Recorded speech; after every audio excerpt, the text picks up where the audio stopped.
ప్రభుత్వంపై మాజీ మంత్రి హరీష్ రావు అసత్య ఆరోపణలు చేస్తున్నారని మండిపడ్డారు. టీపీసీ కార్యదర్శి దేవులపల్లి యాదగిరి పాదయాత్రకు ప్రజల్ని డబ్బులిచ్చి తరలించారని ఆరోపించారు. కాళేశ్వరం ప్రాజెక్టు లోపాలు, సాగునీటి అంశాలపై బీఆర్ఎస్ సమాధానం చెప్పాలని డిమాండ్ చేశారు. రానున్న ఎన్నికల్లో సిద్దిపేటలో కాంగ్రెస్ విజయం సాధిస్తుందని ధీమా వ్యక్తం చేశారు. ప్రజల్ని తప్పుదోవ పట్టించే విమర్శలు మానుకోవాలని హరీష్ రావుకు సూచించారు యాదగిరి.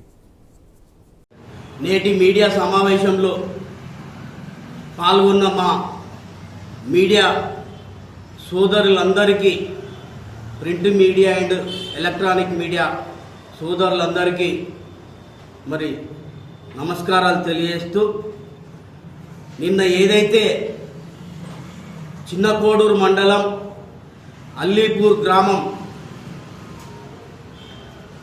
అక్కడ ఉన్నటువంటి రిజర్వాయర్ అన్నపూర్ణ రిజర్వాయర్ నుండి రంగనాయక్ సాగర్ రిజర్వాయర్ వరకు ఏదైతే పాదయాత్ర జరిగిందో, రైతులు చేసిన పాదయాత్రకు నేను పాల్గొన్నానని చెప్పినటువంటి సిద్దిపేట ఎమ్మెల్యే మాజీ మంత్రి హరీష్ రావు గారు చెప్పిన మాటలు 100కు 100% బూటకం. మరి నిన్న వీడియోలు చూసినా, అక్కడ ఉన్నటువంటి జనాన్ని చూసినా మనకు క్లియర్గా అర్థమవుతుంది. నిన్న జరిగినటువంటి పాదయాత్ర ఏదైతే ఉన్నదో అది రైతులు నిర్వహించింది కాదు. హరీష్ రావు కోసం, హరీష్ రావు ఉనికి కోసం చేసుకున్నటువంటి పాదయాత్ర అనేది స్పష్టంగా కనబడతా ఉంది. అది రైతు యాత్ర కాదు, హరీష్ రావు గారి మనుగడ కోసం చేస్తున్నటువంటి యాత్ర అనేది స్పష్టంగా అక్కడ కనబడతా ఉంది. మరి ఆయన ప్రతిరోజు ముఖ్యమంత్రి రేవంత్ రెడ్డి గారిని, ప్రభుత్వాన్ని అనవసరపుగా సందర్భం లేకుండా అబద్ధాల ప్రచారాలతోని ఆయన విమర్శలు చేస్తూ ఉన్నాడు. మరి ఏదైతే నిన్న చేసినటువంటి పాదయాత్రలో పూర్తి స్థాయిలో డబ్బులు వెదజల్లి కొంతమందిని ఒక 4-5 రోజుల ముందు సిద్దిపేటకు సంబంధించిన లీడర్లను అక్కడ ఇన్ఛార్జీలుగా నియమించి ఒక వ్యక్తికి 500 నుండి 1500 రూపాయలు ఇచ్చి సొంత కార్యకర్తలకు డబ్బులు ఇచ్చి మరి నిన్న ఒక రైతు పాదయాత్ర ముసుగులో కార్యకర్తలతోని చేసినటువంటి పాదయాత్ర అది హరీష్ రావు జీవన్ మరణ సమయంలో ఆయన ఉనికి కోసం చేసిన యాత్రనే అని స్పష్టంగా అర్థమవుతుంది. అది ప్రతి ఒక్కరికి తెలుసు. మరి అంతగిరిన పోషమ్మ దేవుని మీద, రంగనాయకుల స్వామి పేరు మీద మరి ఒట్టేసి ఆయన ముఖ్యమంత్రి గారు ఒట్టేసి తప్పించుకున్నాడనే ఒక తప్పుడు ప్రచారాలు చేస్తూ ఉన్నాడు. ముఖ్యమంత్రి గారు ఇచ్చిన మాట ప్రకారం రైతు రుణమాఫీ కానీ, రైతు భరోసా కానీ పూర్తి స్థాయిలో మాఫీ చేసినప్పటికీ, రైతు భరోసా ఇచ్చినప్పటికీ ఇప్పటికి కూడా ఇవ్వలేదని ఒక తప్పుడు ప్రచారాలు చేస్తూ ఇంకా కూడా హరీష్ రావు గారు తప్పుడు ఆరోపణలు చేసుకుంటూ మరి ఇప్పటికీ ప్రతిరోజు ముఖ్యమంత్రి రేవంత్ రెడ్డి గారి మీద విమర్శలు గుప్పిస్తూ ఉన్నాడు. నిన్న జరిగిన ఏదైతే పాదయాత్రలో ఉన్నదో మరి డప్పు కళాకారులు, మంగళ హారతులు తీసుకున్నటువంటి మహిళలకు, మరి మీ కార్యకర్తలకు బీరు బిర్యానీ డబ్బులు ఇచ్చిన మాట వాస్తవమా కాదా? మరి అంతగిరి పోషమ్మ మీద ఒట్టేసి, రంగనాయకుల స్వామి మీద ఒట్టేసి నువ్వు చెప్పు, మేము దేనికంటే దానికని చెప్పేసి మీరు ఏ సవాలు విసిరినా, మీరు ఏం చెప్పినా దానికి మేము సిద్ధం. మరి మీరు డబ్బులు ఇచ్చి నిర్వహించిన, మీరు సొంతంగా నిర్వహించిన పాదయాత్ర కాదా? ఒక్కసారి చెప్పాలని చెప్పేసి మేము కాంగ్రెస్ పార్టీ పక్షాన డిమాండ్ చేస్తున్నాం.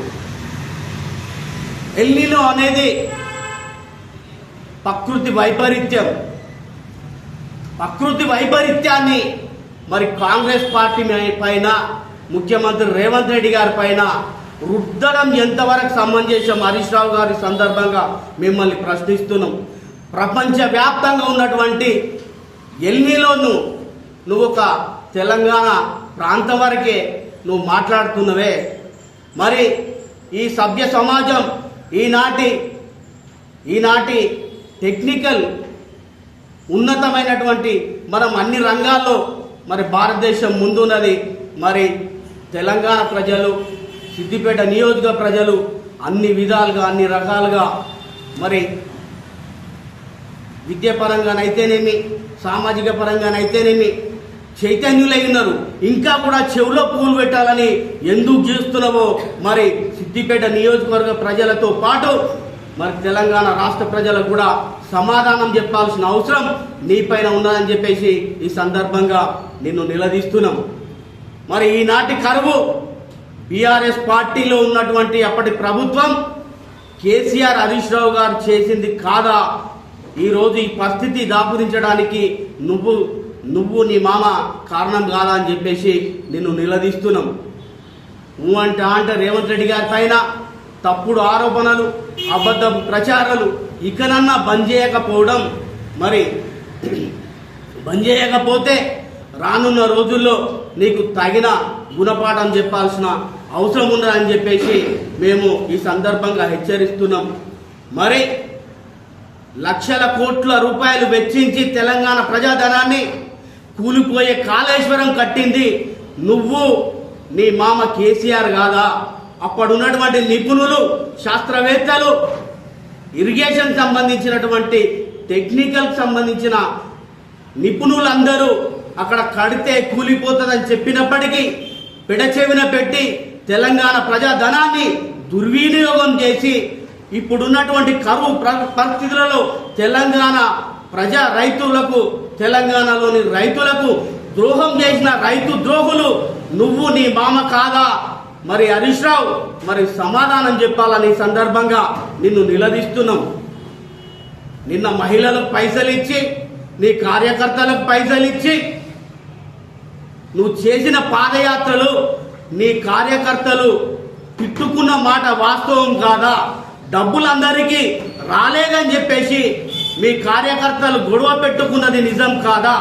సిద్దిపేట నాయకులను, చిన్న కోడూరు మండలంలో మాకు సంబంధం లేని వ్యక్తులను మా పైన రుద్దడమేందని చెప్పేసి నిన్ను, మీ సెకండ్ క్యాడర్ నాయకులను నిలదీసిన మాట వాస్తవం కాదా? ఇప్పటికి కూడా ప్రతి కార్యక్రమానికి డబ్బులు ఇస్తూ మరి రాజకీయాన్ని ఒక వ్యాపార రంగంగా మార్చింది నువ్వు నీ మామ కాదా? సిద్దిపేట నియోజకవర్గంలో రాజకీయం అంటే మరి భ్రష్టు పట్టించిన దుర్మార్గులు, మూర్ఖులు మీరు కాదా అని చెప్పేసి హరీష్ రావుని సందర్భంగా నిలదీస్తున్నాం. హరీష్ రావు ఖబర్దార్. ముఖ్యమంత్రి రేవంత్ రెడ్డి గారిని అనవసరంగా అబద్ధపు ప్రచారాలతోని విమర్శిస్తే చూస్తూ ఊరుకోము. మరి ఏదైతే రంగనాయక్ సాగర్, అన్నపూర్ణ సాగర్ కింద రైతులకు ఎంతమందికి సాగునీరు అందించినవో ముందు అది చెప్పు. సిద్దిపేట నియోజకవర్గంలో ఎన్ని ఎకరాలకు సాగునీరు అందించినవో అది ముందు చెప్పు. ఎక్కడ కూడా కాల్వలు పూర్తి స్థాయిలో నిర్మాణం కాలేదు. మరి అడ్డగోలుగా వాటర్ ఇప్పగానే ఎక్కడ కూడా సరైన దిశలో వెళ్తున్నాయా? ఎక్కడ పొలాలలోకి వెళ్తున్నాయి? ఏ పొలాలకు నువ్వు సాగునీరు ఇచ్చినవో, సక్రమంగా పోయే కాల్వ నిర్మించినవో ఒక్కసారి చెప్పాలని చెప్పేసి నిన్ను నిలదీస్తున్నాం. రానున్న రోజుల్లో నీకు, నీ మామకు, నీ పార్టీకి చరమగీతం పాడతారు. అది సిద్దిపేట నుండే మొదలైతుంది. నువ్వు ఎన్ని అబద్ధపు ప్రచారాలు చేసినా, నువ్వు ఎన్ని జిమ్మిక్కులు చేసినా, ఎన్ని పైసలు ఖర్చు పెట్టినా సిద్దిపేటలో గెలిచేది కాంగ్రెస్ పార్టీ. జెండా ఎగరడం ఖాయం. కాంగ్రెస్ పార్టీ ఎమ్మెల్యే గెలవడం ఖాయం. అదేవిధంగా సిద్దిపేట పట్టణంలో మున్సిపల్లో కూడా కాంగ్రెస్ పార్టీకి సంబంధించిన మున్సిపల్ కౌన్సిలర్లు భారీ స్థాయిలో గెలిచి మున్సిపల్ ఆఫీస్ మీద, మరి మున్సిపల్ కార్యాలయం మీద కాంగ్రెస్ పార్టీ జెండా ఎగరడం ఖాయం. ఏదైతే ముఖ్యమంత్రి రేవంత్ రెడ్డి గారు చెప్పారో సిద్దిపేటకు రానున్న రోజుల్లో కాంగ్రెస్ పార్టీ ఎమ్మెల్యే ఉంటాడు, ఆయన గెలిచి మంత్రి అవుతాడని చెప్పేసి ఈ సందర్భంగా తెలియజేస్తూ మరి అబద్ధపు ప్రచారాలు, తప్పుడు ప్రచారాలు ఇక నుండైనా బంద్ చేయాలని చెప్పేసి హరీష్ రావుని ఈ సందర్భంగా తీవ్రంగా హెచ్చరిస్తా ఉన్నాం.